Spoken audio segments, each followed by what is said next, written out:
Hello, my name is Amina and I'm your decision-making specialist. Today I have kind of a confession to make. I like to watch all kinds of movies, all kinds of documentaries, and sometimes if my mind just feels full and I can't seem to set things aside, I like to watch romantic movies. Yep, I do. And I was watching one the other day.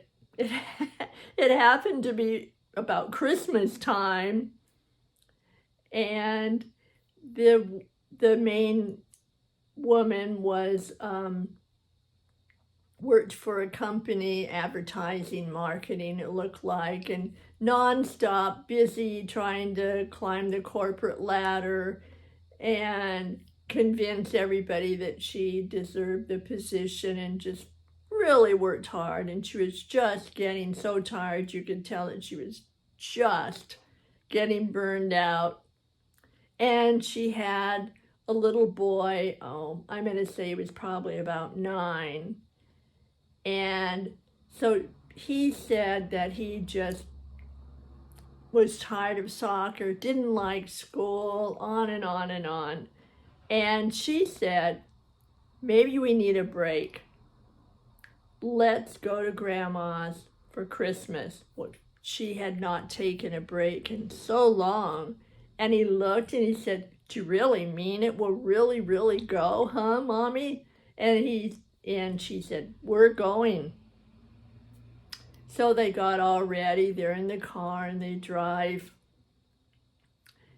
there, and she gets out, got her cell phone, got her laptop, and that's how she spends a good deal of her time. She takes some breaks, and before they had left, when he said he didn't like soccer, he eventually said that he liked soccer. He just didn't like that he didn't have anyone to play with and that she never played with him.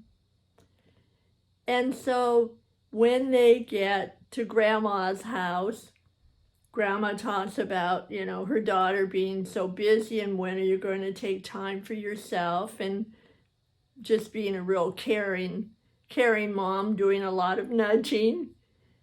And in walks, and this is the romantic part, raising my hand, in walks a guy that she had known before she left to go to New York. And of course he waltzes in and just falls in love with the little boy, and they're playing soccer together. And meanwhile, she's telling the man that she can't commit to any kind of relationship. Her life's in New York and she's busy. She's got places to go, things to do. And he's still living in the town. And he said, okay, all right, I got it, finally, I got it. And so they sort of made a way to be friends, even though actually both of them wanted to be more than friends, but she was going to hold her ground. And so she was working from her mother's on her New York job, and then just the plot goes on and on. I won't make you sit through all of that. What I'm getting to is that at one point, she tells her son, we have to go back to New York. And she's holding his hand. And he said, Mommy, I don't want to go back. I like it here. And she said, well, we have to go back. I've got a job. And she said, we'll make lots more money because I'm going to get a promotion. And he ripped his hand apart and he looked at her and he said, I don't want more, Mommy. I don't want more money.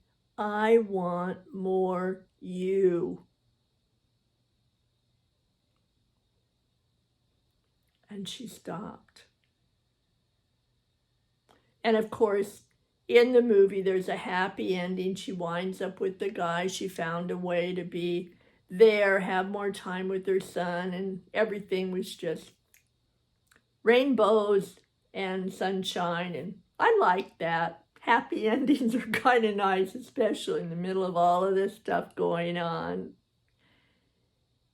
And I'm wondering, in your life, and I raise my hand, I'm checking in my own, how much time a lot of people spend maybe making money, maybe just spend trying to get ahead, trying to achieve a goal, trying to do, go someplace.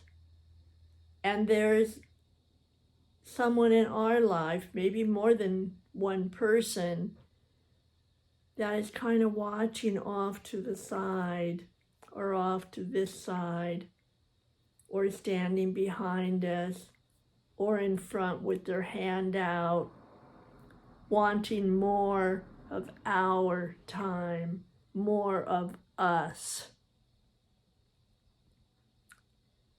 And if we slow down and look around, how many feel kind of lonely, isolated, driven, intensely busy? And yet, if you look at the rate of return on your energy, the rate of return on your thinking, the rate of return on your health, the rate of return on those relationships, how much do we have to do? How can we do it differently? How can we take an audit, an assessment, a notice of how we spend our time?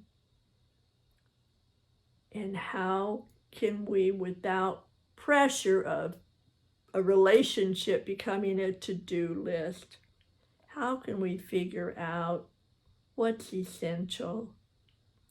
What do we want? And what do we need for our life? How can we live it a bit more simply? Live below our means of finance, live below our means of energy, live below our means of goal setting, so that we don't one day look around and see that somebody has pulled their hand away from us because they thought we didn't care, we wouldn't notice. And did we notice? Did we notice when that person pulled away their hand? Did we notice and then set it aside for someday, or when we get done with this or get done with that? And have we withdrawn our hand for ourselves? Have we given up on ourselves, ever finding time for us? We talk about people in our lives, and we talk about relationships. And this is a trick question, okay? It's a trick question. All right, ready? The question is, are you a people? Are you a person? Do you have a relationship with yourself? Think about it. A lot of times we're giving, doing, going, and we're depleted. We are bone dry empty because we haven't invested any time, any energy, any thought into ourselves. We're just kind of treating ourselves like a machine rather than a human. So I am offering today to look around at the people in your life and count yourself as a person. Find a way to give a bit, an eyelash, more if you can, lots more if you will, of a human touch to every human around you. Certain people are going to get a bigger percentage. Some will get an eyelash, some will get all of you. It's not about the percentage. It matters that you notice, that you assess, and that you contribute more of you. More does not mean giving up everything you want. More can just simply be, love you. I am so glad you're in my life. I really appreciate that you're here. All the way to any kind of time you want, any kind of intimacy. Just know that even an eyelash matters. Even an eyelash given to yourself is important. All right. Thanks for coming. I am so glad. Take care of yourself. Write your story and your legacy with a human touch. Be sure that you're in your story, not writing about everything and everybody else. All right. Thank you so much. I will be here. Bye for now.